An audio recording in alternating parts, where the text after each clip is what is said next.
एकनाथ शिंदे ही महाराष्ट्र के सीएम बने रहेंगे। 11 महीने से चल रहे महाराष्ट्र के सियासी ड्रामे का क्लाइमेक्स 11 मई 2023 को सुप्रीम कोर्ट में हुआ। सुप्रीम कोर्ट ने कहा कि उद्धव ठाकरे ने फ्लोर टेस्ट का सामना नहीं किया था, उन्होंने अपनी मर्जी से इस्तीफा दिया। ऐसे में कोर्ट पुरानी सरकार को बहाल नहीं कर सकती। महाराष्ट्र की 288 विधानसभा सीटों पर 2019 में हुए चुनाव में बीजेपी 106 विधायकों के साथ राज्य की सबसे बड़ी पार्टी बनी। मुख्यमंत्री पद को लेकर शिवसेना और बीजेपी गठबंधन की बात नहीं बन पाई। 56 विधायकों वाली शिवसेना ने 44 विधायकों वाली कांग्रेस और 53 विधायकों वाली एनसीपी के साथ मिलकर महाविकास आघाड़ी बनाकर सरकार बनाई। शिंदे शिवसेना के उन नेताओं में शामिल थे जो कांग्रेस के साथ मिलकर सरकार बनाने के खिलाफ थे। 2019 में उद्धव ने शिंदे को विधायक दल का नेता बना दिया था। उस वक्त माना जा रहा था कि शिंदे ही महाराष्ट्र के सीएम बनेंगे, लेकिन एनसीपी और कांग्रेस उद्धव को ही मुख्यमंत्री बनाना चाहती थी। इस तरह शिंदे महाराष्ट्र के मुख्यमंत्री बनते बनते रह गए। मई 2022 महाराष्ट्र सरकार में नगर विकास मंत्री और शिवसेना नेता एकनाथ शिंदे 39 विधायकों के साथ बगावत कर दी। एकनाथ शिंदे ने मणिपुर के नबाम रेबिया केस का फायदा उठाया, जिसमें सुप्रीम कोर्ट ने सत्ता से भागे हुए विधायकों की सरकार बना दी थी। साथ ही शिंदे ने महाराष्ट्र विधानसभा में डिप्टी स्पीकर के खिलाफ अविश्वास प्रस्ताव को नोटिस दिया, ताकि डिप्टी स्पीकर शिंदे गुट के 16 विधायकों की अयोग्यता पर फैसला न ले पाए। इसी बीच राज्यपाल ने उद्धव ठाकरे को बहुमत सिद्ध करने के लिए कह दिया। उद्धव इसके खिलाफ सुप्रीम कोर्ट गए, लेकिन सुप्रीम कोर्ट ने राज्यपाल के फैसले को बरकरार रखा। इसके बाद उद्धव ने इस्तीफा दे दिया। राज्यपाल ने अब शिंदे गुट को तुरंत बहुमत सिद्ध करने के लिए कह दिया। 20 जून 2022 जब महाराष्ट्र विधान परिषद के चुनाव हुए, वोटिंग के तुरंत बाद शिवसेना के एकनाथ शिंदे पार्टी के संपर्क से बाहर हो गए। बाद में पता चलता है कि शिंदे और 11 विधायक सूरत चले गए थे। 21 जून 2022 विधानसभा परिषद के चुनाव में क्रॉस वोटिंग के आशंका के चलते उद्धव ठाकरे ने शिवसेना के सभी विधायकों की बैठक बुलाई। शिंदे को शिवसेना विधायक दल के नेता पद से हटा दिया गया। 22 जून 2022 शिंदे 40 विधायकों के साथ गुवाहाटी असम चले गए।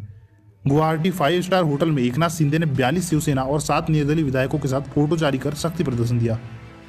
23 जून 2022 शिंदे को बागी खेमे से शिवसेना विधायक दल का नेता घोषित किया गया।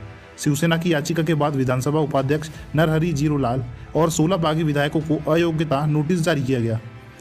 उसी दिन उद्धव ठाकरे दक्षिण मुंबई में अपने आधिकारिक सीएम आवास वर्षा से बाहर चले गए और बांद्रा में ठाकरे परिवार के निजी बंगले मातोश्री में शिफ्ट हो गए। 29 जून 2022 उद्धव ठाकरे ने मुख्यमंत्री पद से इस्तीफा दे दिया।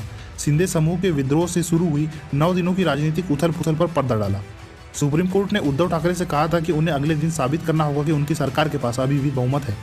इस फैसले के कुछ मिनट बाद ठाकरे ने इस्तीफा दे दिया। 18 मिनट के फेसबुक लाइव सेशन में उद्धव ठाकरे ने कहा कि मैं मुख्यमंत्री, पार्टी अध्यक्ष समेत सभी पद छोड़ने को तैयार हूं, बस नाराज विधायकों की जो भी मांगे हैं वो सामने आकर तो कहते।